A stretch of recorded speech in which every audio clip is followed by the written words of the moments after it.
Hello and welcome to Brittany Hibbler's very first rigging video. I'm gonna be teaching you guys how to do a pretty basic rig. We're gonna be using this model here, modeled by Jesse Stormer. And sorry if I go a little fast. Let's get started. When you have a character, the very first thing you do when you're about to rig, which I like to do, is open it up in Modeler. And if you just select T, you can move the whole mesh.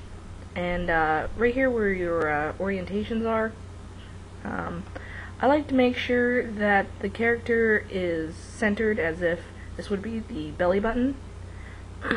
I like to start there, where more of its center of gravity is. This would be about more of the middle of the character. I like to start where the belly button would be. Alright, let's go ahead and open this in Lightwave. Oops, ahead of myself. Alright, here's our character.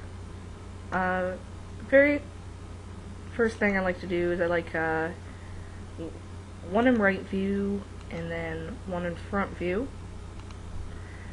I turn this to wireframe so you can see through it, and select P for properties. I'm right here for subdivision order, set that to last because we're going to be working with bones, and if this is set, it could be set to after motion, but last is always the best. You get clean curves when you're working with bones. Set this to 0 so you can see right through the mesh. Another thing I like to do is to go to Screen Editor. Go ahead and open it. I like right here where this eye is, I like to turn camera and light off. I feel as if they get a little distracting. Alright.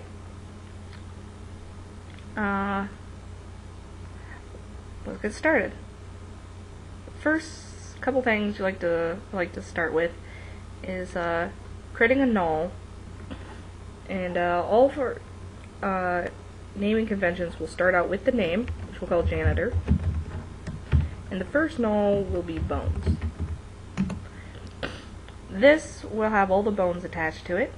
It's good to have it on a separate layer, because when you're using Sasquatch and stuff, it needs a reference point of 0.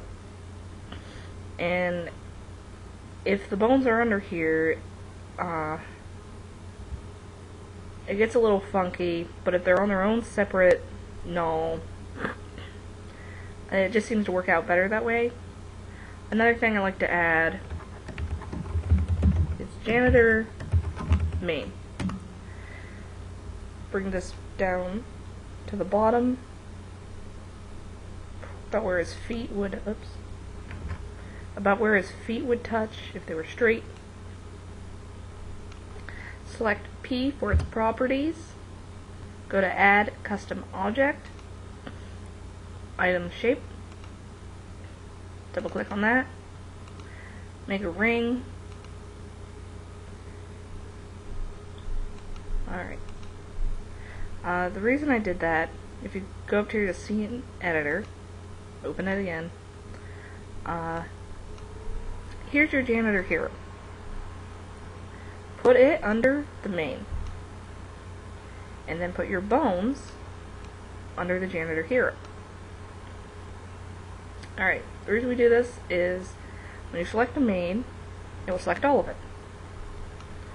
Let me go here to rotation. Look, if you select on the janitor, this is all to zeros. And then if you select the main null, let's twist it. It has like -12, but this is still all zeros. So when you're dealing with something like SAS Light, who needs the mesh to reference a 0, 0, 0 point, it doesn't mess up when you're moving the mesh around. Alright. Let's start creating our very first bone.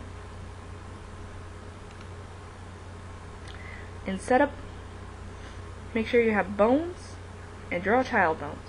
If you don't have these set up, go to Edit, Edit Menu Layout, search for them.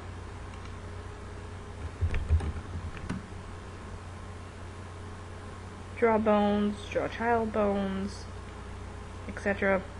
And just add them under Setup, right under Add. Alright. We start out making a bone because you need an arc point for all your bones. Call this janitor center of gravity. And it will automatically start out at the let me undo that. Make sure you have the bone null selected. Now let's add a bone. Janitor center of gravity. I believe the belly button is. And it will automatically start at the point of your null. Select why the bone's selected. Press P for properties. You get the bone property panel. This is very large. Don't try to size it using any of these means like size, squash, or anything like that. Always size it in the bone property. So we'll just size it down. There's good. What's nice is once you size down the arc point, the main point, all the child bones will take on this size.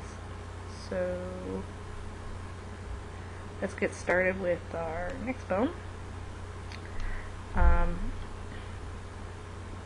We're gonna start going down the legs.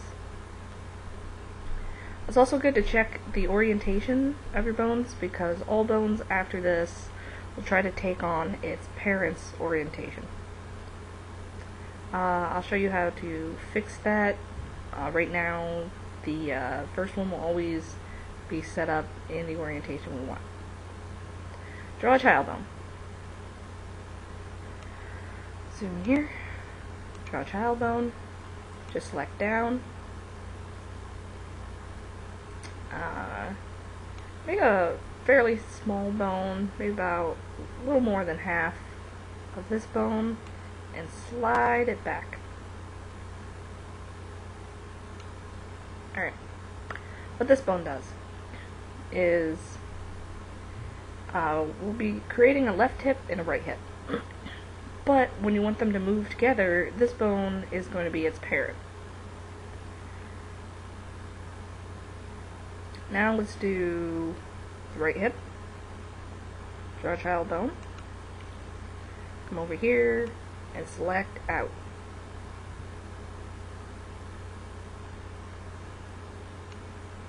First hip completed.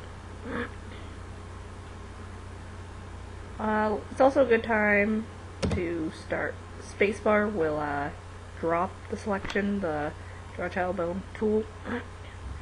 Good time to start naming these as we go. Rename janitor hip start. Next, rename janitor right hip. I do his right hip, not our left looking at screen, but his right hip. Select OK. Next, back in setup, draw a child bone, draw one leading straight down.